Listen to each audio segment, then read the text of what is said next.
नमस्कार जय जगन्नाथ दर्शक बंधु आज हूँ जुलाई मास 7 तारिख रविवार तेरे कौन रही आज सकाल 15टी गुरुत्वपूर्ण खबर चलतु नजर पकईबा। तो दर्शक बंधु खबर जाना पूर्व आपण मान भल पाइबा स्वरूप गोटे गोटे लाइक भिडियो निश्चय रखु तेरे कृषक मान एक बड़ घोषणा कर राज्य सरकार एणिकी राज्य सरकार कालिया योजन लाभवान होता हिताधिकारी माने प्रधानमंत्री पीएम किसान योजन सामिल हेबे। कृषक मान आर्थिक विकास क्षेत्र में आउ एक पदक्षेप नहीं बीजेपी सरकार निर्वाचन समय बीजेपी देइथिबा प्रतिश्रुति गुड़िकु एबे पूरण करिबा आरंभ करिछि। ओडिसा रे नुआ सरकार गठन हेबा परे चाषीक आय वृद्धि उद्देश्य रे समृद्ध कृषक नीति को खूब शीघ्र कार्यकारी करबाकू गुरुत्व देइछि बीजेपी सरकार। तेबे परवर्ती खबर वीरता पई ओडिया पुओ विमल रंजन बेहेरेंकु शौर्य चक्र सम्मान साहसिकता पई ओडिया पुओ तथा नौसेनार कार्यरत लेफ्टिनेंट विमल रंजन बेहेरेंकु प्रदान करा जाइछि शौर्य चक्र सम्मान। तेबे राष्ट्रपति भवन रे आयोजित एक स्वतंत्र कार्यक्रम रे तांकु सम्मान करिसंती राष्ट्रपति द्रौपदी मुर्मू। तेबे परवर्ती खबर सोमवार अर्थात जुलाई 8 तारिख रे बंद रहिबो राज्य सरकार उच्च शिक्षा विभाग अधीन रे थिबा समस्त विश्वविद्यालय और महाविद्यालय। आज ए संपर्क रे सूचना और लोक संपर्क विभाग पक्षरु एक सूचना दिया जाइछि। रथ यात्रा पई एई छुट्टी घोषणा करा जाइछि। एथर श्री गुंडीचा यात्रा 2 दिन धरि अनुष्ठित हबो। उभय 7 तारिख और 8 तारिख रे रथ टणा हेबो। 7 तारिख रविवार पडुछि। 8 तारिख रे राज्य सरकार समस्त ऑफिस सहित बैंक और कोर्ट आदि बंद रहिबो। परवर्ती खबर संभाली पारिलानी काम प्रेसर आत्महत्या करितेला रोबोट। तेबे सामना को आसीछि विश्वास न होतबा वाली गोटे घटना। पूर्वरु आपण माने मनीष आत्महत्या कथा सुनिथिबे और देखिथिबे सुनिबाको आश्चर्य लागुथिले। दक्षिण कोरिया रे एपरि एक घटना घटिछि। काम चाप सह्य न करि पारि गोटे रोबोट आत्महत्या करिथिबा कुआ जाउछि। से ऑफिस रो पाहाचरु तळुकु डेई निज जीवन हारिछि। तेबे रोबोटटी केउ परिस्थिति रे एपरि पदक्षेप नेछि तार तदंत वैज्ञानिक माने आरंभ करिसंती। मिलिथिबा सूचना अनुसार दक्षिण कोरिया रे गुमसिड परिषद रे रोबोटटी प्रशासनिक अधिकारी भाबे काम करुथिला। रोबोट सुपरवाइजर भाबे काम करुथिबा ए रोबोटटी गुरुवार अपराह्न 4टारे जीवन हारिछि।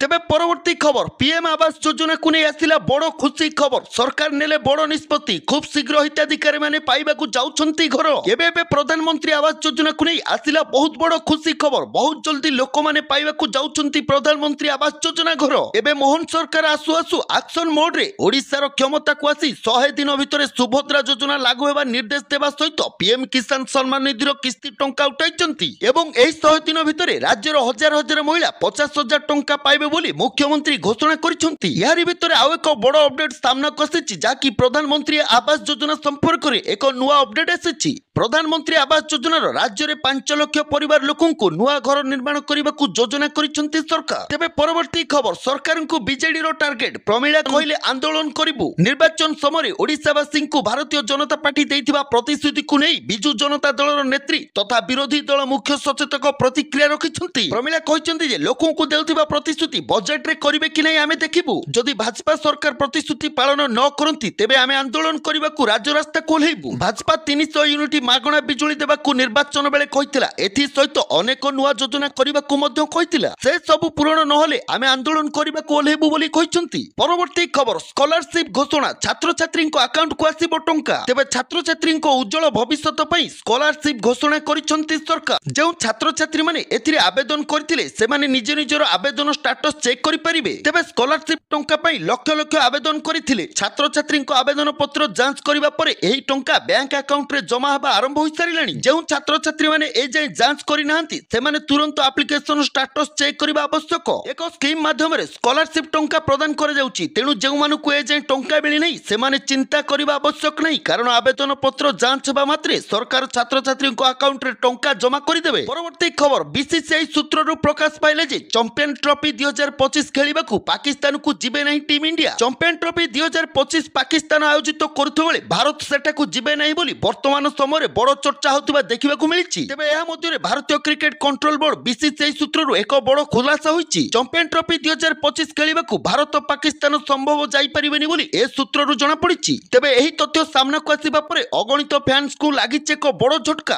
परवर्ती खबर रत्न भंडार खोलिबा नै जगतगुरु शंकराचार्य विस्फोरक बयान। जगतगुरु शंकराचार्य कहिसंती सुप्रीम कोर्ट को जजमेंट अछि जे कोनोसी पदक्षेप नेबा आगुरु जगतगुरु शंकराचार्य परामर्श नेबा उचित। हेले मोर उपस्थिति रे कोनोसी बैठक हे नै कि मते कोनोसी सूचना मिलु नै। तेनु रत्न भंडार खोलिबा नै मु किछि भी जानि नै मु किछि भी कहि परिबि नै काहे कि कमिटी गठन होछि मते किछि भी जणा नै। तेबे परवर्ती खबर बंगोपसागर रे घूर्णिबल 4 जिल्ला रे प्रबल वर्षा। पूर्व केंद्रीय ବଙ୍ଗୋପସାଗର ଅଞ୍ଚଳରେ ଏକ ଘୂର୍ଣ୍ଣିବଳୟ ସୃଷ୍ଟି ହୋଇଛି। ଏହା ଲଘୁଚାପ ରୂପ ନେବ କି ନାହିଁ ତା ଏପର୍ଯ୍ୟନ୍ତ ଭୁବନେଶ୍ୱର ପାଣିପାଗ ବିଜ୍ଞାନ କେନ୍ଦ୍ରରୁ ସ୍ପଷ୍ଟ କରାଯାଇ ନାହିଁ। ଭୁବନେଶ୍ୱର ପାଣିପାଗ ବିଜ୍ଞାନ କେନ୍ଦ୍ର ଡକ୍ଟର ମନୋରମା ମହାନ୍ତି କହିଛନ୍ତି ଯେ ଦକ୍ଷିଣ ପଶ୍ଚିମ ମୌସୁମୀ ବାୟୁ ସକ୍ରିୟ ହେବା ଯୋଗୁଁ ରାଜ୍ୟର ବିଭିନ୍ନ ଅଞ୍ଚଳରେ ହାଲୁକା ଧରଣର ବର୍ଷା ହେବ।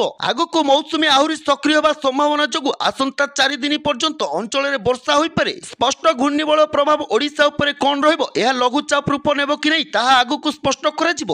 ତେବେ ପରବର୍ତ୍ତୀ ଖବର, ହାଥରସ ଦଳା ଚକଟା ଘଟଣା, ମୃତକ ଓ ପୀଡ଼ିତଙ୍କ ପରିବାରକୁ ଭେଟିଲେ ରାହୁଲ ଗାନ୍ଧୀ। ଉତ୍ତରପ୍ରଦେଶ ହାଥରସ ଦଳା ଚକଟା ଘଟଣାରେ 121 ଜଣଙ୍କ ମୃତ୍ୟୁ ସମଗ୍ର ଦେଶରେ ଶୋକର ଛାୟା ଖେଳାଇ ଦେଇଛି। ଏହି ଘଟଣାକୁ ନେଇ ଯେଉଁଠି ଅହରହ ଚର୍ଚ୍ଚା ଜାରି ରହିଛି ସେଠାରେ ବିରୋଧୀ ଦଳ ନେତା ତଥା କଂଗ୍ରେସ ନେତା ରାହୁଲ ଗାନ୍ଧୀ ଆଜି ହାଥରସ ଓ ଅଲିଗଡ଼ ଗସ୍ତରେ ଯାଇ ସେଠାରେ ମୃତକଙ୍କ ପରିବାର ବର୍ଗକୁ ଭେଟିଛନ୍ତି ଓ ସମବେଦନା ଜଣାଇଛନ୍ତି। ପରବର୍ତ୍ତୀ ଖବର, 58ଟି ସବ୍ ଡିଭିଜନରେ ହେବ କୋଲ୍ଡ ଷ୍ଟୋର। ମୁଖ୍ୟମନ୍ତ୍ରୀ କହିଲେ ଆଜି କୃଷକମାନଙ୍କ କଲ୍ୟାଣ ଓ ଉନ୍ନତି ପାଇଁ ବିଭିନ୍ନ କୃଷକ ସଂଗଠନ ସହିତ ଆଲୋଚନା କରି ଅନେକ ନିଷ୍ପତ୍ତି ଗ୍ରହଣ କରିଛନ୍ତି ମୁଖ୍ୟମନ୍ତ୍ରୀ ମୋହନ ମାଝୀ। 58ଟି ସବ୍ ଡିଭିଜନରେ କୋଲ୍ଡ ଷ୍ଟୋର ପ୍ରତିଷ୍ଠା ପାଇଁ ପଦକ୍ଷେପ ନିଆଯିବ। ପ୍ରତ୍ୟେକ ସବ୍ ଡିଭିଜନରେ ଗୋଟିଏ ଗୋଟିଏ କୋଲ୍ଡ ଷ୍ଟୋର ହେବା ଦ୍ୱାରା ସବୁ ଅଞ୍ଚଳର ଚାଷୀମାନେ ଲାଭବାନ ହୋଇପାରିବେ। ରାଜ୍ୟ ସରକାର ସମୃଦ୍ଧ କୃଷକ ନୀତି ପ୍ରସ୍ତୁତ କରାଯିବ। ଏଥିରେ ଚାଷୀମାନଙ୍କୁ ଚାଷ ଆରମ୍ଭରୁ ଫସଲ ବିକ୍ରି ପର୍ଯ୍ୟନ୍ତ ପ୍ରତି ପଦକ୍ଷେପରେ ସହଯୋଗ କରାଯିବ। ପରବର୍ତ୍ତୀ ଖବର, ପିଏଫ୍ ଆକାଉଣ୍ଟଧାରୀଙ୍କ ପାଇଁ ବଡ଼ ଖବର, ବଢ଼ିବ ଦରମା ଲିମିଟ୍, ବଜେଟ୍ର ହେବ ଘୋଷଣା। କେନ୍ଦ୍ରରେ ଥିବା ଏନଡିଏ ସରକାର ଏହାର ବଜେଟ୍ 2024 ଉପସ୍ଥାପନା କରିବାକୁ ଯାଉଛନ୍ତି। ଏଥିପାଇଁ ସରକାର ଅନ୍ତିମ ପର୍ଯ୍ୟାୟରେ ପ୍ରସ୍ତୁତ ଆରମ୍ଭ କରିଛନ୍ତି। ଗଣମାଧ୍ୟମ ରିପୋର୍ଟରେ କୁହାଯାଇଛି ଯେ ଜୁଲାଇ 22ରେ କେନ୍ଦ୍ର ସରକାର ସଂସଦରେ ବଜେଟ୍ ଉପସ୍ଥାପନା କରାଯିବ। ଦେଶର ପ୍ରତ୍ୟେକ କ୍ଷେତ୍ର ବଜେଟ୍ 2024ରେ ବିଶେଷ ଆଶା ରହିଛି। ମୋଦି ସରକାର ଲକ୍ଷ ଲକ୍ଷ ପିଏଫ୍ ଆକାଉଣ୍ଟଧାରୀଙ୍କୁ ଏକ ବଡ଼ ଉପହାର ଦେଇପାରନ୍ତି। ଏହା ଅନୁଯାୟୀ ବେତନ ସୀମା ବୃଦ୍ଧି ଉପରେ ଏକ ଘୋଷଣା ମଧ୍ୟ କରାଯାଇପାରେ। ଗଣମାଧ୍ୟମ ରିପୋର୍ଟରେ ଏହା ମଧ୍ୟ କୁହାଯାଇଛି ଯେ କର୍ମଚାରୀ ପ୍ରୋଭିଡେଣ୍ଟ ଫଣ୍ଡ ସଂଗଠନ ଯଥା ଇପିଏଫ୍ କର୍ମଚାରୀଙ୍କ ବେତନ ସୀମା ବୃଦ୍ଧି କରିପାରିବା। ତେବେ ଦର୍ଶକ ବନ୍ଧୁ, ଏ ଥିଲା ଆଜି ସକାଳର କିଛି ଗୁରୁତ୍ୱପୂର୍ଣ୍ଣ ଖବର। ଯଦି ଖବର ଆପଣମାନଙ୍କୁ ଇନଫର୍ମେଟିଭ ଲାଗିଥାଏ ନିଶ୍ଚିତ ରୂପେ ଭିଡ଼ିଓ ଗୋଟେ ଲାଇକ୍ କରିଦିଅନ୍ତୁ। ଏଥିସହିତ ପ୍ରତ୍ୟେକ ଦିନ ଏହିପରି ଅପଡେଟ୍ ନ୍ୟୁଜ୍ ଜାଣିବାକୁ ଚାହୁଁଥିଲେ ଆମ ଚ୍ୟାନେଲ ସହିତ ଯୋଡ଼ି ହୋଇ ରୁହନ୍ତୁ। ଆମ ଚ୍ୟାନେଲକୁ ସବସ୍କ୍ରାଇବ୍ କରି ପାଖରେ ଥିବା ବେଲ୍ ଆଇକନକୁ ଦବାଇ ଦିଅନ୍ତୁ।